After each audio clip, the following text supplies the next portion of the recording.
Welcome to a new Team CGC 9.8 video. So I've been thinking about a few variant comics with high potential lately, I think, because, you know, when you look at like Ultimate Follow 4, the Drujevic variant just exploding, and, you know, Venom number 3 third print doing really well. I think those variant comic books have really like exceeded my expectations, and, you know, there seems to be a lot of upside in some of these variants. So I think, you know, it's kind of worthwhile right now to be kind of savvy and think of what could be the next variant that could get really hot.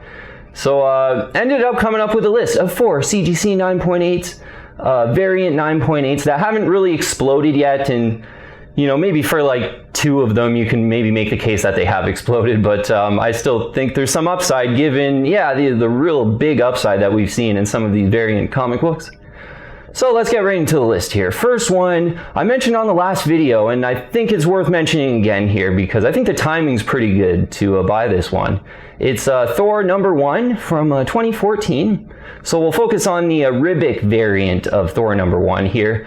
This is the first time Jane Foster becomes the new Thor. And there's quite a few variants here, so yeah, it was the Ribic variant that we're focusing on, but I really love the art on this one. Yeah, I think it's well sort of executed, that kind of pastel-y paint, you know, art style. Certainly prefer it to the first print, definitely. And we'll look on the census for this one. Thor No. 1, the Ribic variant, 95 CGC 9.8s in the blue label out there. Looking really good in a 9.8 slab, this one. Yeah, I really kind of started to really like this one lately. 90.5% is the CGC 9.8 ratio, so most of them are 9.8s, not really one that you're going to buy because it's rare in the 9.8, and sort of on the same lines as like a Venom number 3 third print. Like, you're not really buying it because it's got a low 9.8 ratio. It's a modern book, so they're well taken care of kind of thing. But just a really cool collector item, this one, and definitely prefer the art over to the first print, as I mentioned. 1 of 95 though, collector item, pretty cool in the 9.8 if you're a big Jane Foster Thor fan. So if we check out the pricing right now, you know what, actually, someone on the team had messaged me after seeing the video yesterday that they grabbed one of these, and I'm not sure if it was on eBay somewhere, for $275.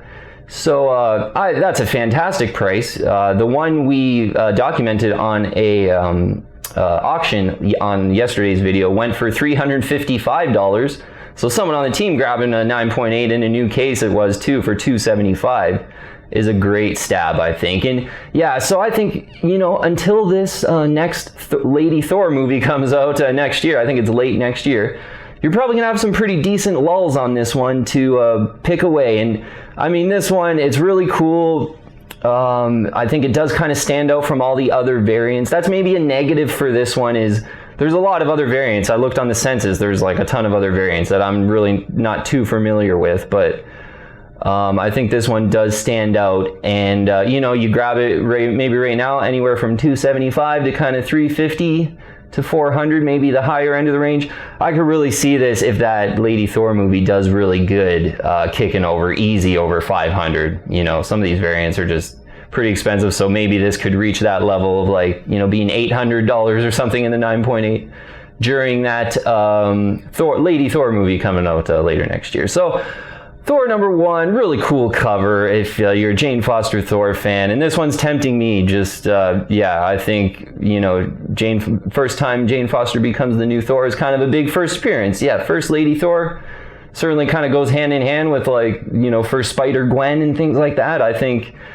you know, this one has room for upside, being that it's the variant of it too, and you can still get it in the CGC 9.8 for a pretty decent price. Yeah, $275 on the team there. Great buy.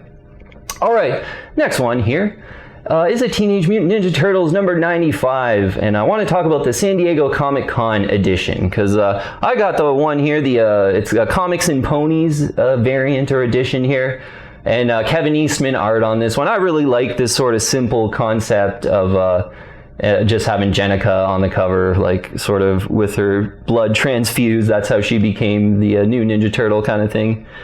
And yeah, the simple concept with Eastman on doing the art. He's, you know, one of the original creators of Ninja Turtles. So I like this one a lot. But the San Diego Comic Con variant I want to focus on here is even more rare. Yeah, so in the 9.8 here, there's a 63 9.8s in the blue label for this one. And there's about an equal amount of signature series ones too. So I think it was like 66 or something like that. The 9.8 ratio, 91.3%. So 91.3% of them are 9.8. So almost all of them are graded 9.8. So people just really handling this one with care and sending it into CGC kind of right away. But the thing with this one is when you talk about low printings, I'm pretty sure the print on this is 250 ever. Yeah, so only 250 or... and I think it was like maybe 50 were sent to the staff and then 200 like were out there. I actually am sort of forgetting that I should have did the research on the printing, but it might be like maybe an extra 100 were given to staff or something, but I think it's only like 200 or something limited to the public kind of thing. So a really, you know, a low printed book, and I think low printed variants are kind of becoming the thing. And Teenage Mutant Ninja Turtles 95 is when Jennika becomes the fifth Ninja Turtle. So, you know, a really kind of seminal moment, I think, in Ninja Turtle comics and stuff, having, you know, a new member. So I think over time that's going to be a good one to have, and to have the most rare variant of it, I think, is going to pay. I just have a feeling on this one, given that it's such a low print, yeah. Cover kind of growing on me too. I definitely liked this cover and the concept of this cover way better when it first came out, but the new this SDCC variant's kind of growing on me, the cover.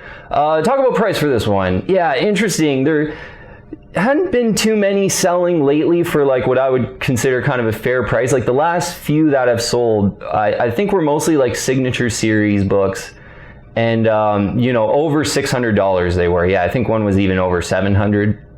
And some of them tend to be kind of signed and sketched, and they have like an intricate sketch on it, and then maybe they'll go for a little bit more in the signature series. But so looking on eBay though for like some completed listings that I think were pretty reasonable in the last few months. For the blue label, there was one that was like under 400, but that was kind of an anomaly. I think now it's, you know, in a blue label, CGC 9.8 for this one, it's going to be between 400 and 500 now. The signature series best deal I saw was like a month or two ago, and it was $495 or something like that, or $490. And there have been since some signature series selling for, again, for like $600 to $700, even over $700, I believe, in this one, in the 9.8. And yeah, I just think this is kind of trending that way. And you know, when this first came out, people were paying like about $400 for the signature series, and kind of $300 for the blue label kind of thing. And I think those are great deals now. And I think as time goes on, it's just going to get better, probably, is my feeling on it. Yeah, so Teenage Mutant Ninja Turtles 95, when Jennika becomes the fifth Ninja Turtle, the most rarest variant, I think has some high potential. Yeah, I think there's some pretty high potential there. Similar to maybe like an Ultimate Fallout 4, the Jurjevic variant even, possibly. So next one here is a Silver Surfer Black #1, the Crain variant edition I want to talk about. That's pretty much my favorite cover out of all these Silver Surfer Black #1s. And you know, you get like a cameo of Knull in this one, so kind of an early appearance of Knull. And I'm surprised this hasn't blown up more. And I think it's, you know, people are kind of fixating on the covers where Knull's on the cover. But you still get the like early appearance in this one, and this is the best cover for me out of all the Silver Surfer Black #1 covers. So, talk about too the Virgin variant too. The trade dress variant is cool as well, but the Virgin variant just a little more rare, and you could still get it for a decent price, and we'll get into the prices here in a bit. So on the blue label for this one, 39 CGC 9.8s out there. Of note, 117 9.8s on the signature series. So yeah, Crain doing the circuit, the con circuit and the signature circuit quite often. So more signature series books of this one. And yeah, the pricing is kind of interesting because there's so many signature series books, but 90.7%, the blue label 9.8 ratio, so kind of goes with the sort of last three variants, just more low printed, not really rare in the 9.8 particularly. Yeah, for Silver Surfer Black #1, looking at for prices, doing some research here on the video, a blue label sold for $250. You know, not signed, blue label for $250. I remember I did a Clayton Crain variant, or a Clayton Crain countdown video a couple months ago now, and I remember a blue label Silver Surfer Black Virgin variant going for like kind of $180. So, you know, maybe the market's heated up a bit here. Knull's really heated up a bit here. So probably a fair price is around that $250, I think, for the Blue Label. Signature series, you know, I think in an auction you could probably get it for $300. But maybe if you want it now in this environment, kind of $350 for the Virgin variant signed one, we'll talk about.